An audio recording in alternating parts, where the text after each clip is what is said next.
Hi guys! Ang aga na namin nagising dito pero 9:30 pa rin kami nakarating.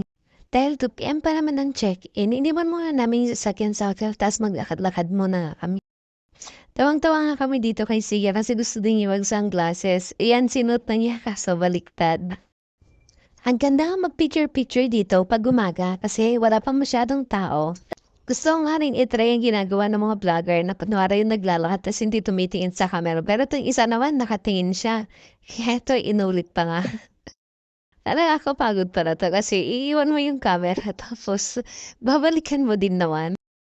Naglalakad-lakad nga muna kami diyan kasi naghahanap kami ng kakainan namin. Tapos eto tinuro ni Zia. Kaya sabi ko, punta pala tayo sa Bigan para mag-Jollibee. Kaya eto, nagtampo, iniwan kami. Sabi niya, bahala kayo yan, aalis na ako. Tapos diyan, toto habol naman ng daddy niya. Umakyat pa nga gusto niya mag-slide kaso may init yung slide kaya yan, binuhat na ng daddy niya. Tapos yun, nakahanap na kami ng kakainan namin. Nakapag-decide kami dito na lang sa Chowking. O, diba, same lang din naman. Jollibee at Chowking magkatabi lang. Pinagod pa namin yung sarili namin para maglakad-lakad. Habang kumakain nga kami dyan, etong si Sia ininom na yung sausawan, manang-mana talaga sa akin. Dahil mahaba pa naman ang oras namin, nagpunta na lang kami dito sa Baluarte. Dahil mahilig na si Sia sa mga animals, ito ang unang naisip ni daddy niya para puntahan namin kaya eto iniwan na nga siya. Pinuntahan nga niya dito yung mga ostrich pero nandun na kami, takot naman siya lumapit. Tapos next naman namin dito sa mga deer. Hindi nga siya takot dito kasi nakakapakan pa niya. Pero sa dulo, parang siyang kinikilig na ewan. Baho. Ayun si Mami. Bait niya no. Napapansin mo. Kinikilig pa.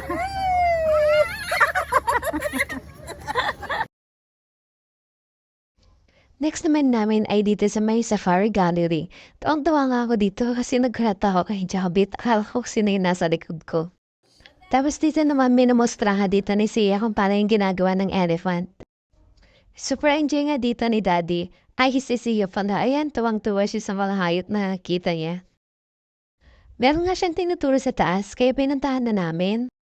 Mga ulo pala ng hayop yung mga nakikita niya. Naalala niya siguro yung handa namin nung New Year, yung palitsan namin. Charot. Lumabas na nga rin kami yan agad para magpalista sa next naman na pupuntahan namin.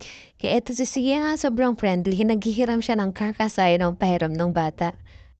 Medyo sad na nga yung mukha niya dito, kaya sabi ko yung car niya na sa bahay, kaya yan tumalod-tulon at tumawa pa nga. Pero naging friend naman sila niyan sa dulo. After 10 years na paghihintay, ang tagal naman nun. Pero oo nga, medyo natagalan kami sa paghihintay doon. Kaya eto, dito na kami sa giraffe. Ayan, pa-picture-picture lang, daddy.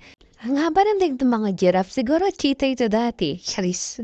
After ng giraffe, dito naman kami sa mga besye mo. Charis.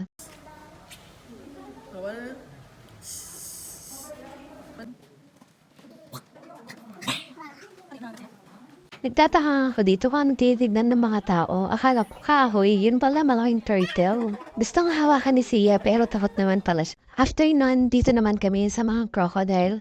Super tuwang-tuwa si Sia sa mga nakikita niya dito. Akala ko mag-iiyak-iyak lang siya dito para hindi. Sobrang saya niya. Kaya sabi ko, next time, dalhin naman namin siya dun sa may safari dun sa may Clark.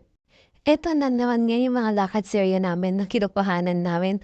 Sobrang layo na nga ng nalakad namin dyan kasi nagtuturuan kami kung sinong babalik para kunin yung cellphone pero ako pa rin ang nagwagi.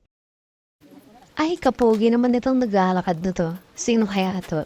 Charis. Dito na nga kami sa last station. Dito namin iintayin yung sasakyan namin pabalik din sa my entrance.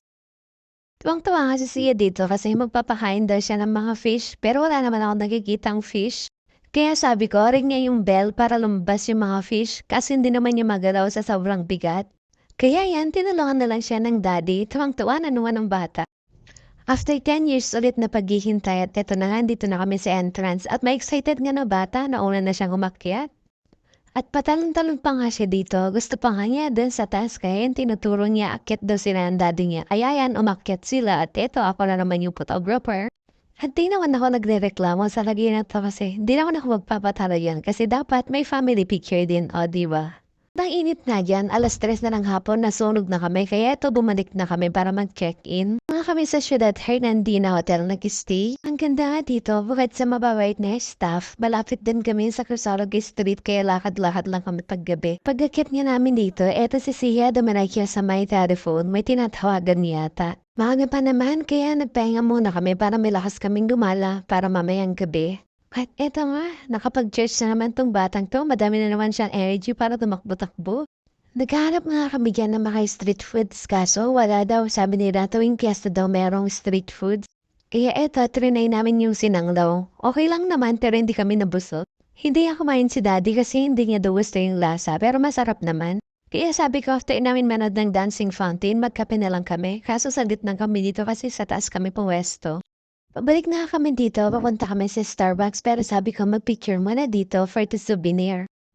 And syempre, hindi naman ako magpapatalo o sino ka dyan. Habang nagpa-picture na ako dito, eto naman si Sia sa tabi, namimili siya ng bibilhin niya. At dito na nga matatapos yung part pa ng vegan adventure namin. See you sa part 2. Thanks sa panonood. Ingat! Bye-bye!